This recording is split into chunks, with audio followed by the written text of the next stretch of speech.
एक ठे अब्बा केहू से कहल जा कि अरे यार ई काहे ढोवत हवा लोगन, तनी जल्दी करा, ढेर टेकरा मत, काहे ढोवत हवा के का करें भैया, बाप दादा यही के ढोले हमें तो हमनियों के ढोवे के पड़ी, ना ढोवल जाई तो दर्द याद में बड़ी बेइज्जती हो जाई। बाप दादा जवन कैले हमें उहे अब हमने के करे के हो। ये कुल बतावो ना, जब प्रवचन होला, कभी भी कोई प्रवचन करता है आज तक नहीं कहा कि प्रवचन में मत आओ, ज्यादा से ज्यादा अपने बच्चों को विद्यालय में भेजो, ये कभी नहीं बताया। किसी कथा वार्ता वेद ग्रंथ में लिखा ही नहीं है कि इस देश के पिछड़े समाज वेद रामायण मंदिर मस्जिद छोड़ के ही पहले विद्यालय इनको भेजिए, कभी नहीं बताया गया।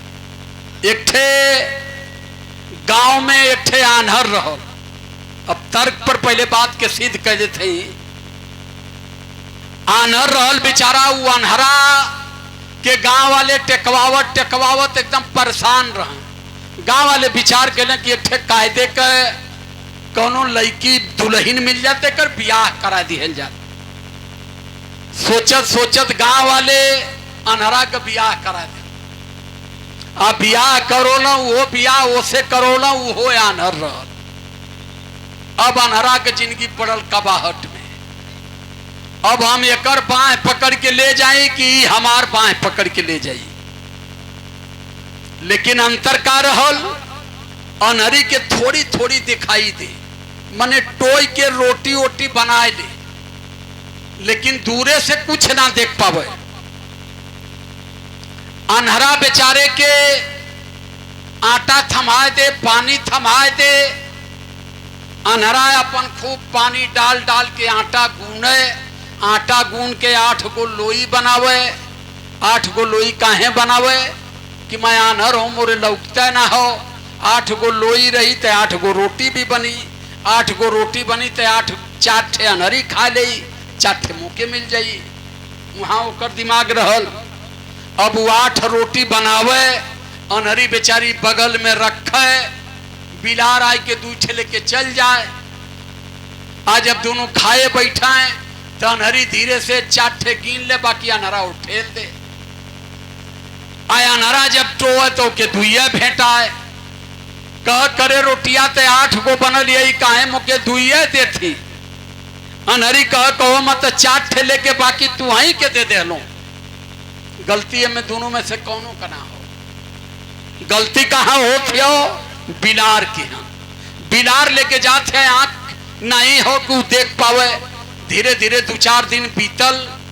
अब बता देते हैं कि ये दोनों बेचारे एकदम पीड़ित हुआ, बोल चाल तक बंद हो गई।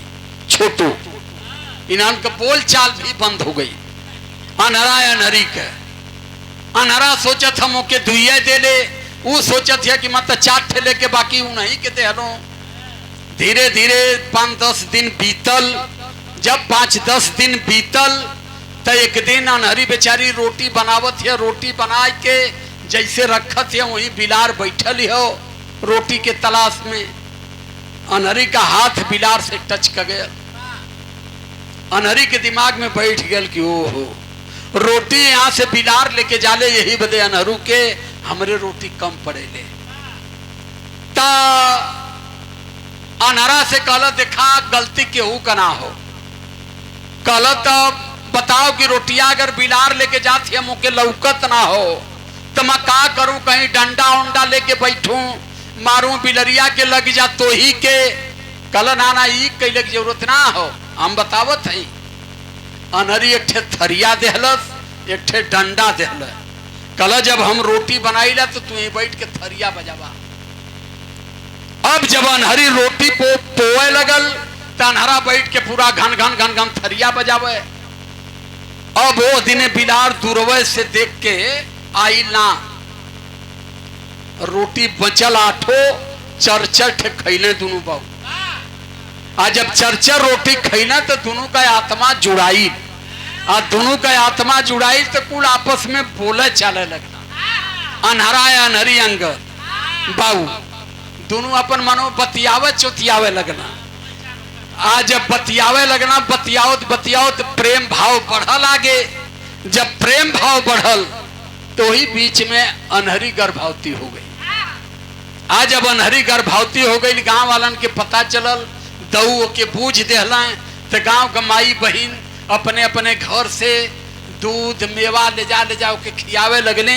कम से कम एक लड़का चाहे लड़की कुछ बढ़िया पैदा हो जाई तो इन्हन के यही में गुजर हो जाई। 9 महीना बीतल, 9 महीना में एक ठे खूब सुंदर बेटवा पैदा भयल, आंखों से एकदम सही हो। जब लड़का पैदा भयल तो गांव वाले बड़ा मगन भइल कि लिया कम से कम बेचारे के एक ठे लड़का हो गया, अब सयान हो जाई तो अनहरी के यही में बीत जाई।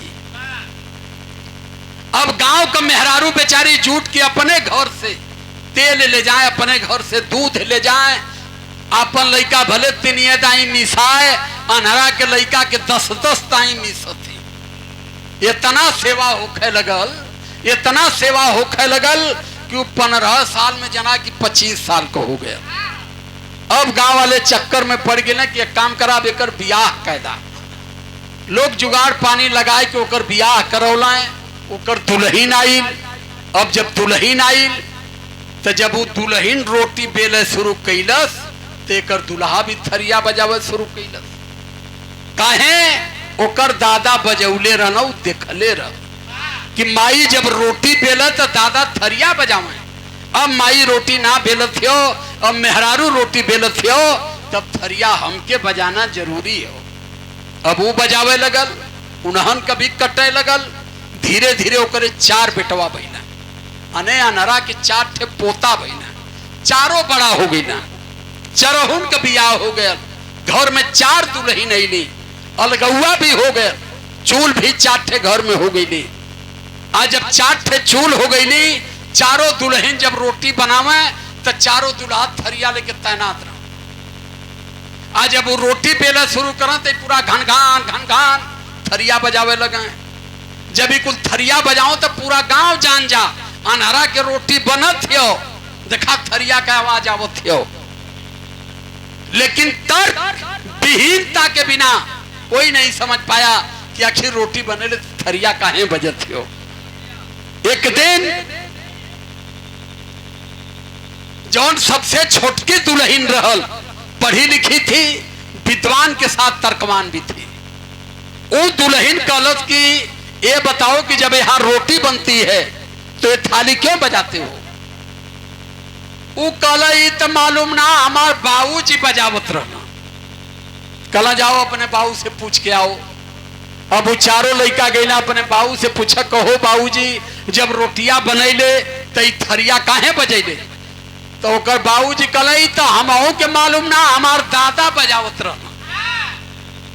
अब पूरा परिवार जुट के अनहरा कियन गया। अनहरा ट्यूबवेल पर रहत रहल, जलपा हो गया था बेचारा।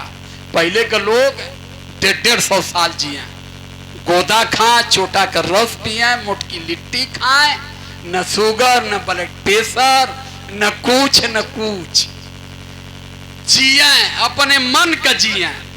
आज दाल भात रोटी तरकारी घी अचार तेल मसाला सकल मिलत हो। 40 साल जात शुगर, 50 साल जात हार्ट, 60वां में जात किडनी खराब तो गुर्दा खराब। यह हो तब कहाँ जियत बा सब। 70 साल जात आखिरी हो।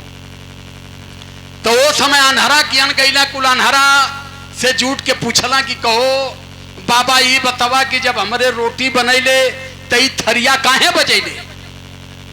अनहरा कलक करे सारे अबैन बजौता हुआ का सोने। अरे मत आया न रलू बिलार के भगावे के मारे बजाऊं, अब तूने के आंख ये तब्बो बजावत हुआ। वही दिन से वो घर में थरिया बजल बंद हो गई। आज तक हमारा समाज नहीं जान पाया कि हमारे पुरखों ने जो कुरीति आज तक ढोया है, क्यों ढोया? क्योंकि हमारे पुरखों को पढ़ने का अधिकार नहीं था, हमारे पुरखों को सम्मान से जीने का अधिकार नहीं था, हमारे पुरखों को बढ़िया पानी पीने का अधिकार नहीं था। हम मनवादी मानसिकता के गुलाम थे। लेकिन आज तो हम संविधान में जी रहे हैं। अब तो मनुस्मृति ना हो, उसके बाद भी परंपरा के रूप में ढोते हैं। निकल जाइए इस परंपरा से। बाबा साहब अंबेडकर का भारत अगर चाहते हैं देश में समानता, देश में समता, ममता, स्वतंत्रता, बंधुता चाहते हैं, अमन शांति चाहते हैं, तो सारे देवी देवता, धर्म, मजहब को छोड़ करके एक धर्म हमारा है, जिस धर्म का नाम है मानवता, जो मानव से मानव को जोड़ता है, जो कभी मानव से मानव को ऊंच नीच, छोटा बड़ा, छूत अछूत नहीं कहा। वो धर्म कहता है कि जितने लोग पैदा हैं सारे लोग मानव हैं। बुद्ध धर्म की ये पहचान, मानो मानो एक समान। इस भाषा को अपनाना पड़ेगा।